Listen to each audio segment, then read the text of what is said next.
नमस्कार। इसी वीडियो में अपन 14.4 के 10 क्वेश्चन आंसर लिए थे। आज 14.4 के क्वेश्चन नंबर 11 को पढ़ने को जा रहा है। जो क्वेश्चन नंबर 11 है अपने पास, एक मिनट। 6 सेमी व्यास का एक गोला 12 सेमी व्यास के एक बेलनाकार बर्तन में डाला जाता है जिसमें पानी है।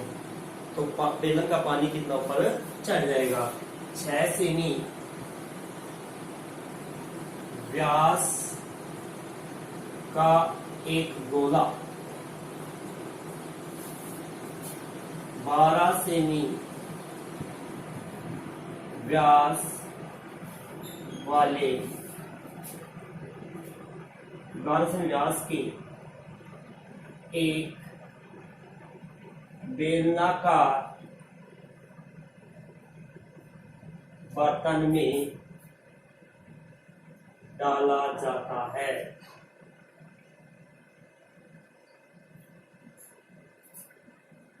जिसमें पानी है। तो बेलनाकार बर्तन में पानी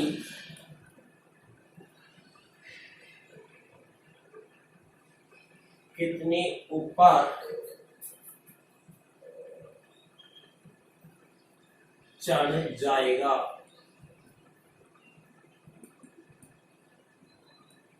ये 6 सेमी व्यास का एक गोला है। इस गोले को एक बेलनाकार बर्तन है जिसमें पानी है। मान लीजिए कुछ पानी है इसमें, यहां तक पानी। इस गोले को इसमें डाल दिया गया, ऐसे इसमें डाल दिया गया। तो अपने ये बताना है इस बेलनाकार बर्तन में पानी, जब इस गोले को इसमें डालेंगे तो पानी की सतह ऊपर होगी। पानी की सतह पहले तो यहां तक थी। अब जब गोला इसमें डाला जाएगा तो पानी ऊपर जाएगा, नहीं जाएगा? पानी ऊपर जाएगा। तो पानी कितनी ऊपर चढ़ जाएगा ये ऊंचाई ज्ञात करनी है। ध्यान देना, ये पानी इतना ही ऊपर चढ़ेगा जितना गोले का आयतन है। यानी कि ऊपर चढ़े हुए पानी का आयतन और गोले का आयतन बराबर होगा, क्योंकि जितना गोला स्थान घिरेगा उतना पानी ऊपर जाएगा। तो गोला जितना स्थान घिरेगा इसका आयतन के समान स्थान घिरेगा। तो गोले का आयतन और ऊपर चढ़े हुए पानी का आयतन क्या होगा? बराबर होगा। और दोनों बराबर हो गए। ये अब चीज अपने माइंड में बैठ गई तो अपने आंसर निकालने में कहीं समस्या नहीं आएगी। तो आइएगा, अब ध्यान दीजिएगा इसको। गोले का व्यास 6 सेमी, त्रिज्या क्या हो जाएगी? 6/2 यानी कि 3 सेमी।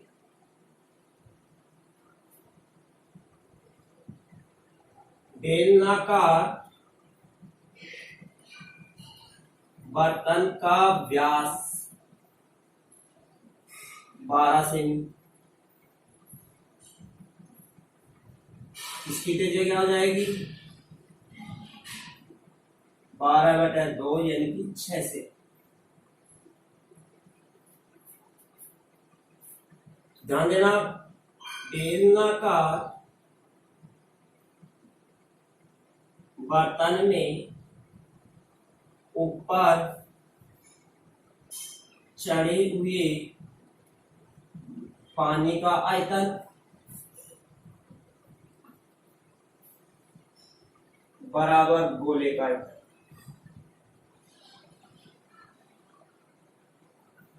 बेलनाकार बर्तन जो ऊपर चढ़ेगा उस पानी का आयतन और गोले का आयतन क्या होगा? समान होगा।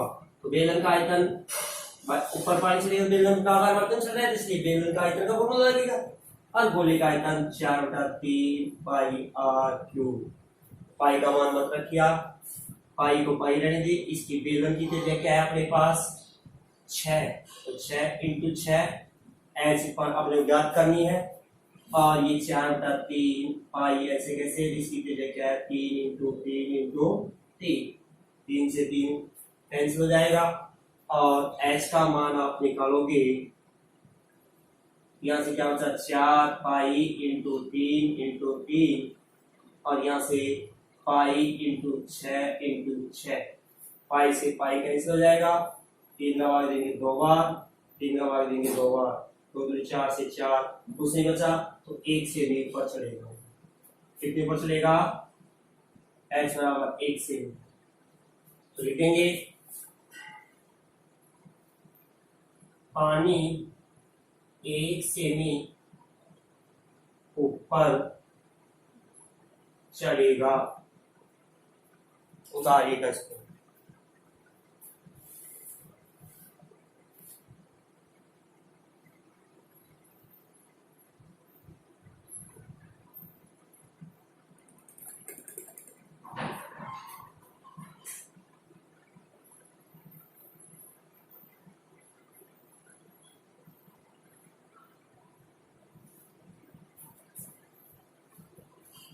उतार लिया आपने,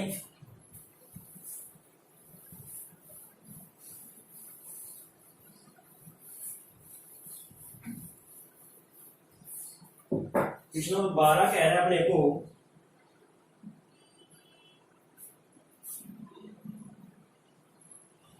9 सेमी की अंतर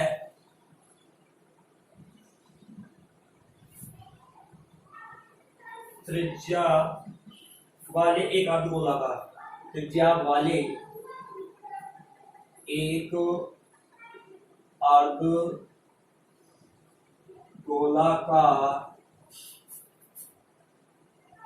कटोरा, कटोरे में द्रव्य भरा हुआ है,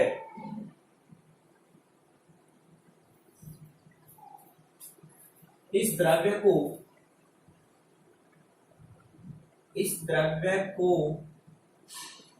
3 सेमी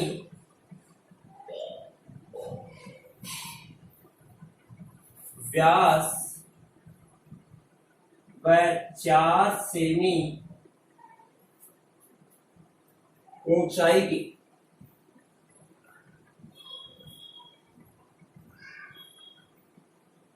छोटे छोटे बेलनाकार बर्तनों में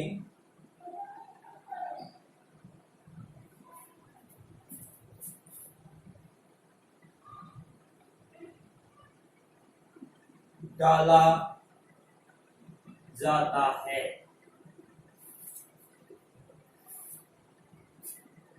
ज्ञात कीजिए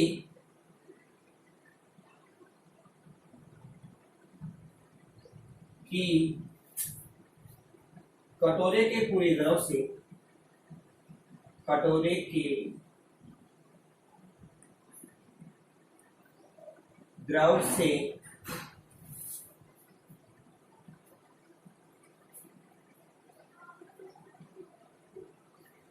कटोरे के पूरे द्रव से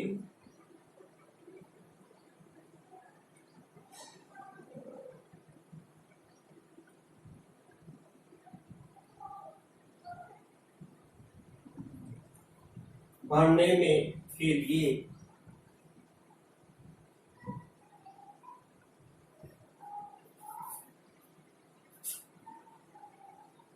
कितनी बोतलों की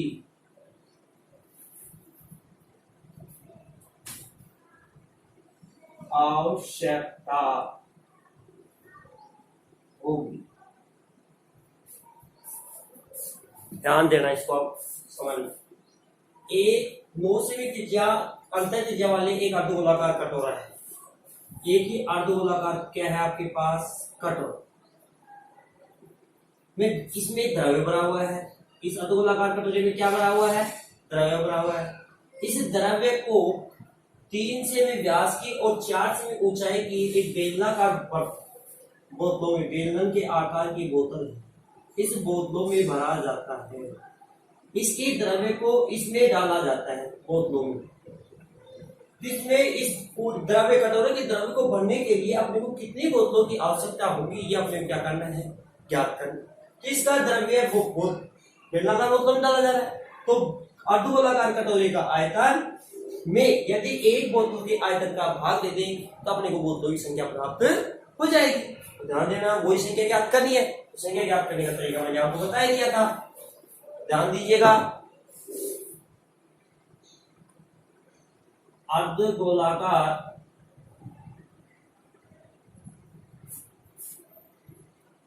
कटोरे की त्रिज्या 9 सेमी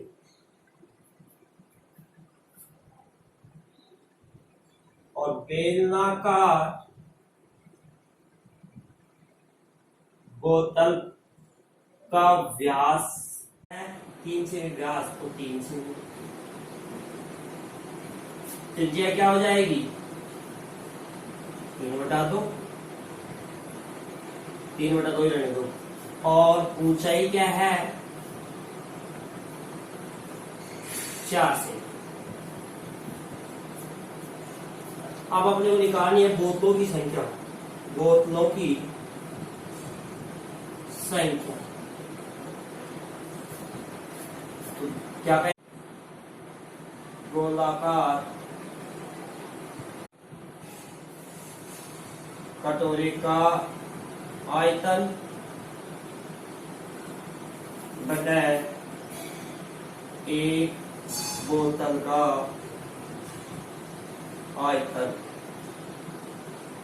अर्धगोलाकार कटोरे का आयतन का फॉर्मूला क्या होगा 2/3 पाई आर क्यूब।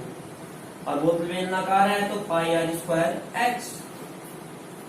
तो 2/3 मैं इसमें साइड कर रहा हूं, 2/3 पाई का पाई रहने दो, इसकी तो जगह है 9 इंटू 9 इंटू 9 और पाई का मान पाई रहने दीजिए। आर क्या है 3/2 और एच क्या है इसका 4। 4 से 4 कट गया, 3 का भाग दीजिए 3 बार, पाई से पाई कैंसिल हो गया, इस 3 से 3 कट गया, 3 का भाग दीजिए 3 3 9, 9 3 27, 27 गुना 54 बोतल चाहिए आपको। कितनी बोतल चाहिए 54 बोतल चाहिए। उतारिएगा इसको,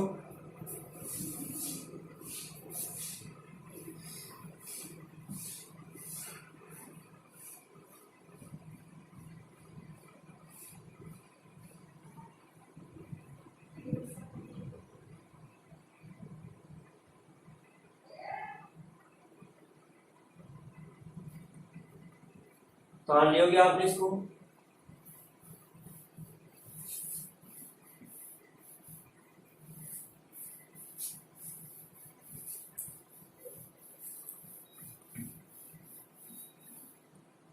अगला क्वेश्चन अपने पास है क्वेश्चन नंबर 13। एक गोले का व्यास 0.7 सेमी है। एक बेलनाकार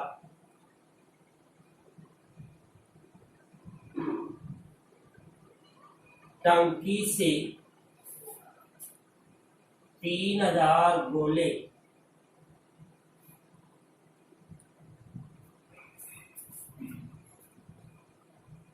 पूर्ण भरकर पानी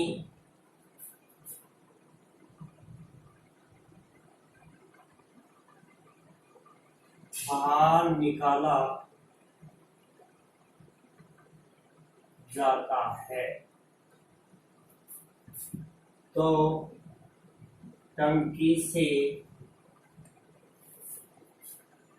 बाहर निकले हुए पानी का आयतन ज्ञात कीजिए। एक गोले का व्यास क्या है आपके पास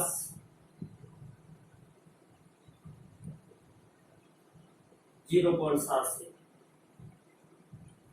त्रिज्या क्या हो जाएगी 0.7/2 यानी कि 7/20। अब कितने गोले पानी के भर के निकाले जा रहे हैं? 3000। जब एक गोले का आयतन निकाल लें, उसको 3000 से गुणा कर लें, क्योंकि 3000 गोले पानी के ऊपर निकाले जा रहे हैं। अब उसको 3000 से गुणा कर लें तो अपने को जो बाहर पानी निकला है उसका आयतन अपने को प्राप्त हो जाएगा। ध्यान देना, बाहर निकले हुए पानी का आयतन क्या होगा? 3000 गोलों का आयतन।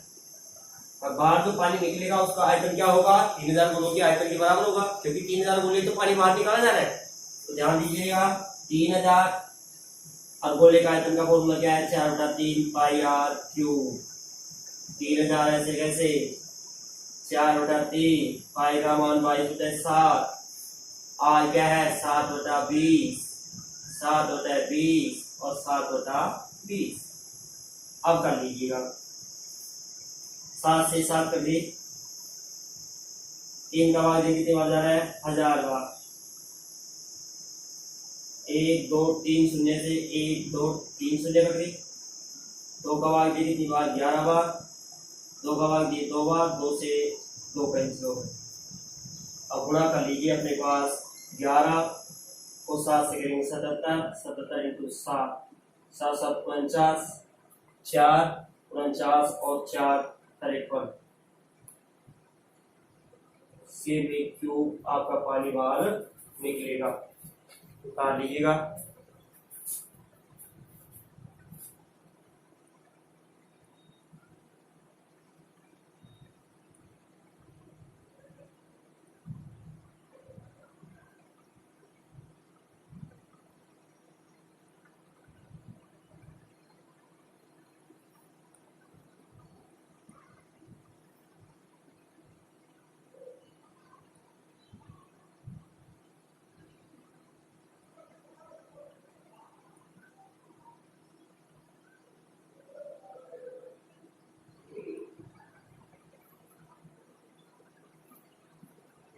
उतार लियोगे आपने?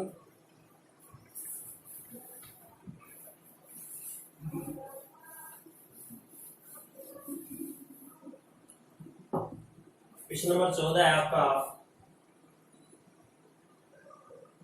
एक खोखले अर्धगोलीय बर्तन का बाहरी व अंतर व्यास क्रमशः 43 सेमी व 42 सेमी है।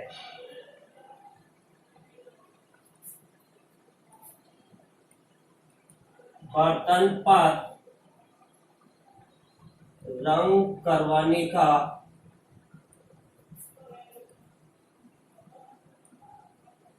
व 7 पैसे प्रति वर्ग सेमी हो तो बर्तन पर रंग का व्यय ज्ञात कीजिए। एक खोखला अर्धगोलाकार बर्तन है।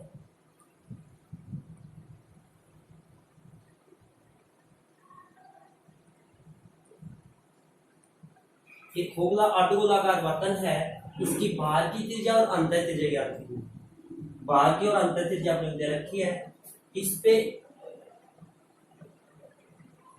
रंग करवाना है। क्या करवाना है? इस बार रंग करवाना है। और रंग का खर्चा क्या दे रखा है? 7 पैसे प्रति वर्ग से भी 10 दे रखा है। इस बर्तन पर किस प्रकार रंग होगा? तो ध्यान देना, इस बर्तन पर रंग कहाँ का होगा पहले ये पता लगाना चाहिए, क्योंकि रंग जब बर्तन खोखला अर्धगोलाकार है तो संपूर्ण पृष्ठ पर होगा, और संपूर्ण पृष्ठ पर रंग होगा तो खोखले अर्धगोले का संपूर्ण पृष्ठीय क्षेत्रफल का फॉर्मूला लगेगा। और ये फॉर्मूला शायद मैंने आपको नहीं लिखाया, ध्यान देना। बाहरी व्यास 43 से त्रिज्या क्या हो जाएगी 43/2 यानी कि 21.5 सेमी। अंतः व्यास 42 सेमी। त्रिज्या क्या होगी इसकी 42/2 यानी कि 21।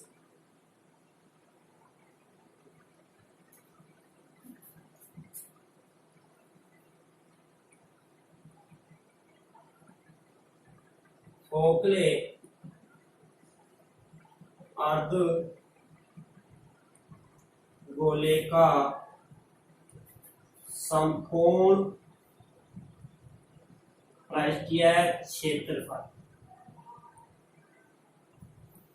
फॉर्मूला क्या होगा पाई कोष्टक 3r1 का स्क्वायर प्लस r2 का स्क्वायर। कैसे ये फॉर्मूला कैसे बनाया गया ध्यान देना। ये अर्धगोलाकार बर्तन है, इस पर भार भी रंग होगा तो भार का वक्र पृष्ठ 2πr1 का स्क्वायर, अंदर भी रंग होगा तो इसका वक्र क्या होगा 2πr2 का स्क्वायर। और ये ऊपर जो रिंग है इस रिंग पर भी रंग होगा और रिंग का फॉर्मूला क्या होगा पाई कोष्टक r1 का स्क्वायर प्लस माइनस r2 का स्क्वायर। इन सभी को जोड़ दीजिए खोखले अर्धगोले का संपूर्ण पृष्ठ क्षेत्रफल प्राप्त हो जाएगा। अब देखिए 2πr1 का स्क्वायर 2πr2 का स्क्वायर, इसको खोलेंगे तो πr1 का स्क्वायर माइनस πr2 का स्क्वायर। अब ये 2 और ये कितने हो गए तो 3πr1 का स्क्वायर हो गया और 2πr2 में से एक कम कर देंगे तो क्या बचेगा πr2 का स्क्वायर और यहाँ से पाई को 1 मिल जाएगा तो 3r1 का स्क्वायर प्लस में r2 का स्क्वायर। इसके इसका खोखले अर्धगोले का संपूर्ण पृष्ठ का फॉर्मूला ये बन गया अपने पास। वैसे आपको इसकी कोई आवश्यकता नहीं है, आप तो केवल ध्यान रखिए कि खोखले अर्धगोले का संपूर्ण पृष्ठीय क्षेत्रफल ज्ञात करने का फॉर्मूला क्या है जो ये है पाई कोष्टक 3r1 का स्क्वायर प्लस में r2 का स्क्वायर। अब पाई का मान 22/7 r1 r1 कितनी है भारी थी बड़ी थी क्या करेंगे जो अपने पास है 21.5 और r2 है अपने पास 21 का स्क्वायर। 22/7 ऐसे कैसे 3 ऐसे कैसे इंटू 21.5 को का वर्ग निकालेंगे तो 21.5 इंटू 21.5 कर लीजिएगा 5 5 25 2 5 2 7 5 2 10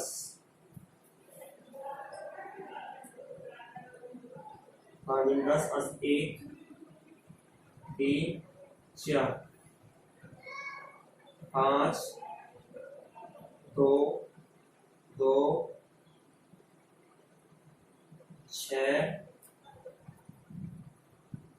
462.25 462.25 दिया गया और 21 का स्क्वायर होता है 41 441 होता है। जोड़िए इसको 22/7 पहले 3 से इंटू कीजिए बाद में मिलेगा 3 से इंटू करेंगे तो अपने पास आएगा 3 से गुणा करेंगे 5 से 75 5 3 15 5 3 15 1 3 2 6 7 3 2 6 6 3 18 1 4 12 13 1386.75 प्लस में 441 और अब इसको कर लीजिएगा 22/7 इंटू उनको जोड़ेंगे तो पॉइंट पीछे करता है ऐसे कैसे रहेगा और 6 1 7 8 4 12 1 3 4 7 1 8 और 1 यानी कि 1827.75 नहीं करता तो पहले 22 से इंटू कर लीजिए और फिर 7 का भाग लगा देंगे 1827.75 गुणा 22 करोगे, 5 दूनी 10, 7 दूनी 14 15, 7 दूनी 14 15, 2 दूनी 4 5, 8 दूनी 16, 1 2 3, 0 5 5 5 6 3, 0 5 10 से 1, 5 से 1, 11 12, 5 से 1 10 4। अपने 200 की पॉइंट लगा देनी, अपने पास आ गया 40,210.50 बटे 7 सेमी स्क्वायर। ये अपने पास इसका क्या आ गया, संपूर्ण पृष्ठीय क्षेत्रफल। अब खर्चा बता रखा है, एक वर्ग सेमी पर रंग करवाने का खर्चा कितना है, 7 पैसे लिखेंगे, चूंकि 1 सेमी स्क्वायर पर रंग का व्यय 7 पैसे, इसलिए कितने पे करवाएंगे अपन, 40,210.50 बटे 7 सेमी स्क्वायर पर क्या होगा, 40,210.50 बटे 7 गुणा में 7, 7 से 7 कर जाएगा, यानी कि 40,210 पैसे .50 पैसे। और पैसे का क्या बनाओगे आप, रुपए बनाओगे, और रुपए बनाओगे क्या करोगे, 100 का भाग दे दोगे, यहाँ कर देता हूँ ध्यान रखना। तो देखिए बराबर 40,210.50 में 100 का भाग दिए, तो अपने पास आ गया 402.10 रुपया। ये अपने पास इसका संपूर्ण पृष्ठीय क्षेत्रफल पर रंग करवाने का व्यय ज्ञात हो गया। आपकी प्रश्नावली 16.4 का समापन हो गया। नेक्स्ट विविध प्रश्नमाला आपको करनी है, अगले वीडियो में मैं आपको नेक्स्ट प्रश्नावली पढ़ाऊंगा। यदि विविध प्रश्नमाला में जो प्रश्न आपको नहीं आए तो मेरे को कमेंट्स करके बताएं, ताकि मैं उन प्रश्नों का जो आपको समझ में नहीं आएगा उनका मैं अलग से वीडियो बनाकर आपको डाल सकूं। धन्यवाद।